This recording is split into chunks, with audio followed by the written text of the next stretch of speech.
It's almost impossible to have been a young person and not had some of your digital life before the internet impacted by this man.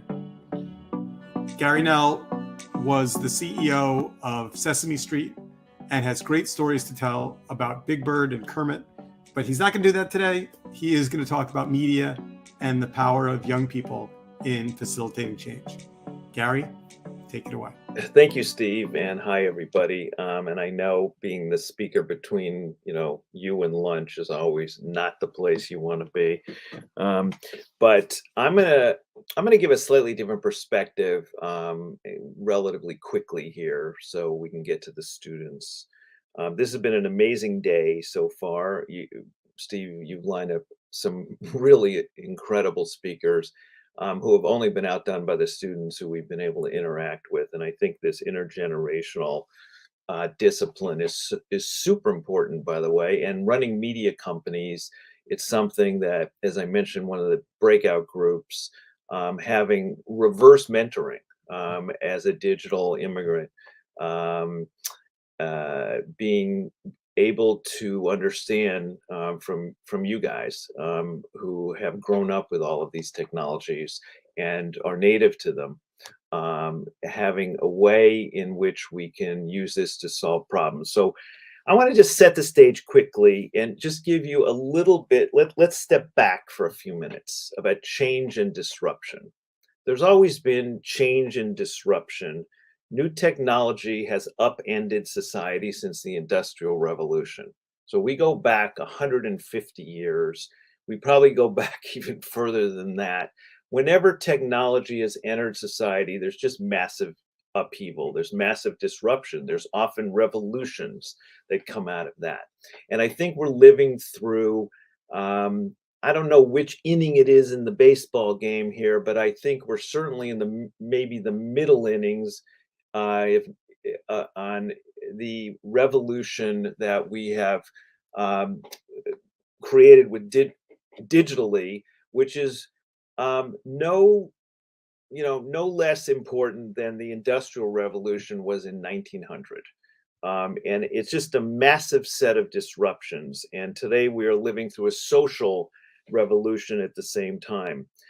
My good friend Kirk Johnson, who runs the Natural History Museum for the Smithsonian in Washington, likes to talk about a really interesting time capsule, which I love. And if you look at someone like me and perhaps others here, or perhaps your parents, my grandparents were born in the 19th century. And we may have known a great grandparent who was born back in the late 19th century. And I'm going to know my grandchildren and perhaps a great grandchild who will go into the 22nd century. Perhaps some of you will as well. So, in my footprint, if you think about this on planet Earth, is going to go from the 19th century to the 22nd century. It's a really interesting way of thinking about where we exist in human existence, as we also face a world today, which you are inheriting from us, where we had 1 billion people on the planet in 1800. We had 2 billion people on the planet in 1900. And I think most of you saw last week, we hit the 8 billion people mark. There are twice as many people on this planet since the day I graduated high school, which wasn't that long ago. Twice as many people. So, one of the existential questions is, how are we going to feed all these people, provide energy for them, educate them, and house them without burning up everything in or on the planet? And at the end of the day, this, this is in many ways the existential question of climate change, but it's also really about sustainability, which I think is also one of the key components, Steve, of today's event. And I would argue that you guys do have the power would also agree with some of the previous speakers that adults created these problems and adults need to sort them out, so to speak. That is true. But I think at the end of the day, some of it's going to get sorted out. Human history never sorts its shit out at the end of the day, totally. It's part of the human existence. And it is really about innovators who do take things. They take things politically, they take things technologically, they innovate, they make change happen. And that is the nature of our existence. Um, Sylvia Earle, the fantastic oceanographer who I'm so lucky to call a friend, is now in her 90s.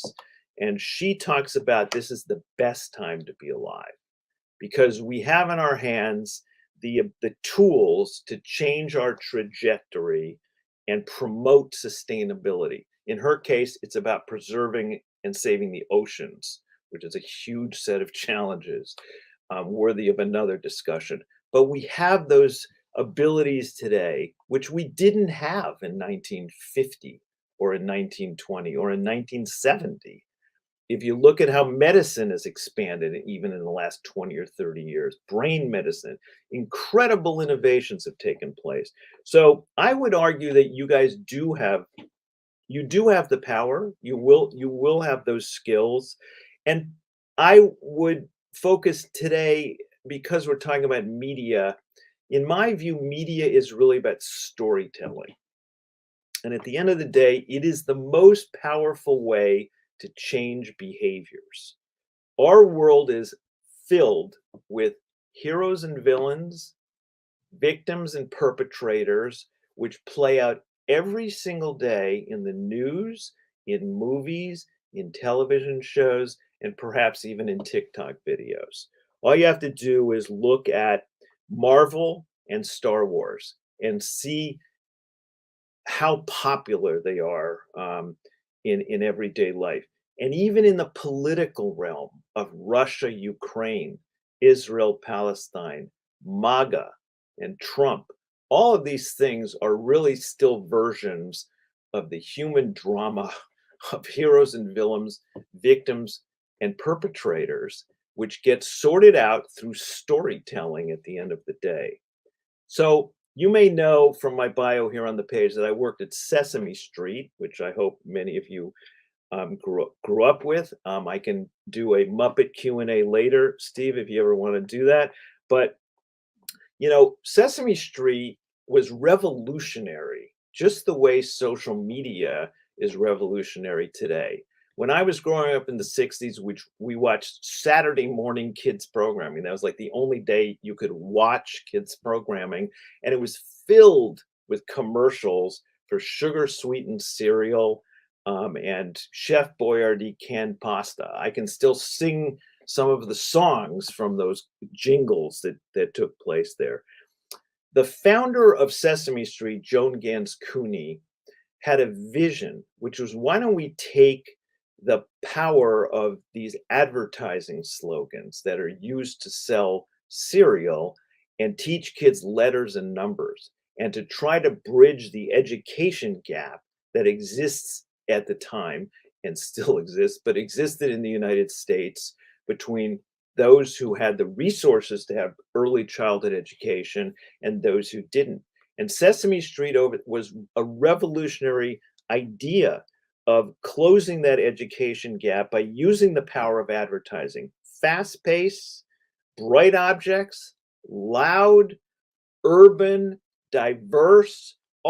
This show was banned in the state of Mississippi the first year because it showed a diverse audience of brown people and black people and big yellow canaries and green grouches and other people living together in harmony, working through their issues. And so it was wildly controversial. It was also controversial by people in many ways saying, oh, this is going to ruin kids' brains. Technology is the enemy. Television is the vast wasteland, as the FCC chairman called it back then. And in many ways it was. And the question that Joan posed was, kids are going to watch television. It's not a question of does it teach, It's a question of what does it teach? So can we harness and get people who care about future solutions to issues? Can we create a vision, a curriculum, if you will, around social and emotional learning, around promoting diversity, around promoting basic reading, writing, and mathematics skills? Can we incorporate these into a technological base that kids are going to go to anyway?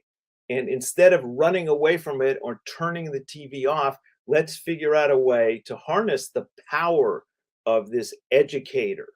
And we, in many ways, I would argue we have the same challenge today with social media. It's more complicated, it's more diverse, it has fewer checkpoints and middle persons who can edit and critique things, but it is out there now. If you look at since 1970, look at all the changes that are in the society. You guys weren't around when we didn't have to wear seatbelts in cars, and millions of people died because they weren't wearing seatbelts. Or tobacco use. Some of us on this call can remember TV commercials for cigarettes, which were in our lives every single day. Most of our parents smoked 1 or 2 packs a day of cigarettes, which were promoted by celebrities, the way you would see things today promoted by celebrities. Recycling, again, and a lot of these issues were changed, I would argue, by kids driving those agendas, by getting people at the Ad Council and others to create stories and educate kids, who then really hammered their parents to buckle their seatbelts, to stop using tobacco, to recycle. There are problems in the world which do get better. And part of it, or clean air, where I grew up in Los Angeles, we couldn't breathe when I was in middle school. It's not solved, but it's a heck of a lot better today. Problems do get solved, and I would argue a lot of it had to do with changing the narratives and pushing forward and enabling kids to have their say. As Neil deGrasse Tyson, who some of you know, the great astronomer at the Hayden Planetarium over on Columbus Avenue and 83rd Street, likes to say, kids are natural born scientists. It's adults that drum it out of them. If you throw any child into a backyard or a park, they will immediately go towards the bugs, birds, and every other critter that's there before they're told to stay away. Those are scary places. We need to let kids be kids here, and we need to give them the tools to create, in a way, the curriculum for the future that's going to solve these problems. So if you look at something like climate change and sustainability, I would argue there isn't actually a lot of debate anymore about the science. There's a few nutcases out there who are there's always gonna be nutcases, by the way, who are throwing things around. But now it's really about creating a society that we can overcome the skepticism of technology and begin to use this creator economy of over 15 million people today who are producing YouTube videos and gaining followings, who are BIPOC and LGBT, and give them the creative challenge, just like Sesame Street harnessed the power of television to create a new dynamic of uh, of tools to protect the ocean, to protect wildlife, to course correct the climate questions from this artificial bend that we've had over the century, and give storytelling tools to influence peers, generations under you who will turbocharge those things. Use friends in Hollywood and Silicon Valley and Madison Avenue, where the advertising industry is. Let's figure out a way to harness this technology today to really make a difference in solving a lot of these problems, which by analogy are similar to many of the problems which existed before. Thanks very much.